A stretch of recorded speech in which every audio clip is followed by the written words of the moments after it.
Skarloey made a face. Not again, Nancy, please. Just a teeny polish. She coaxed. You must be nice for your 100th birthday. I am nice. You're just a fusspot. And you're an old crosspatch. Nancy polished him vigorously. Skarloey smiled. Nancy, he said, I really was a crosspatch once. Shall I tell you? Just 5 minutes then, and no longer.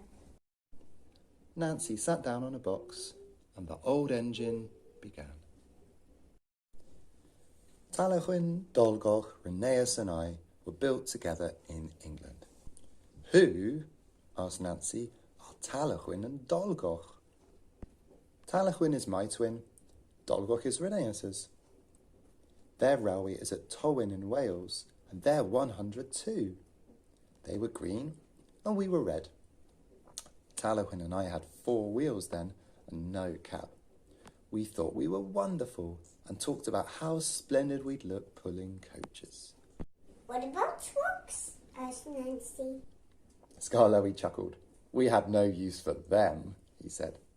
I was finished first and sent away by ship. I didn't like that. It wobbled dreadfully. At the ports, the big railway kept me waiting. They had no cranes to lift me out. It wasn't the Fat Controller's railway then. He would have managed much better. What did they do?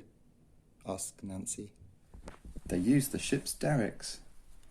They nearly turned me upside down, said Skarloey indignantly, and left me hanging while they arranged the truck. You must have looked funny, gurgled Nancy. Yes, and I felt it too. I got crosser and crosser. They put me on a truck at last, and an engine took me away. His name was Neil. He was kind, and we were soon friends. So you're bound for the wee railway, he said. You must put some order into those trucks. The havers they make you'd hardly believe. I didn't like the sound of that, but I was too tired to say anything. Plenty of people were waiting when we got there, but they weren't used to engines. And it was dark before I was on my rails. Then they left me there, lonely and unhappy, and wishing Rheneas would come. Trucks were everywhere the next morning. Suddenly, with a rattle and a roar, a train of loaded ones came in. I was surprised. There's no engine, I said. A workman laughed. They've come down by gravity, he said. The empty ones need pulling up, though. That's why you've come.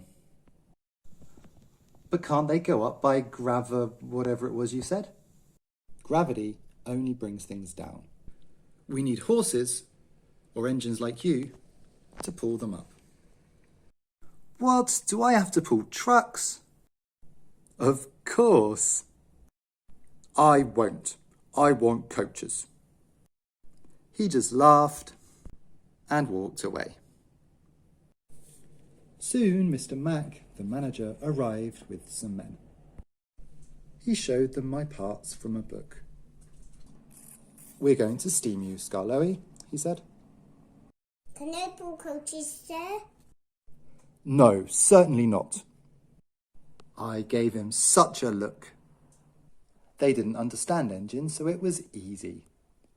My fire wouldn't burn and I made no steam. I just blew smoke at them. They called me bad names, but I didn't care.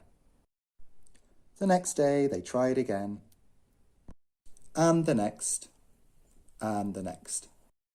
I just gave them my look and wouldn't do a thing.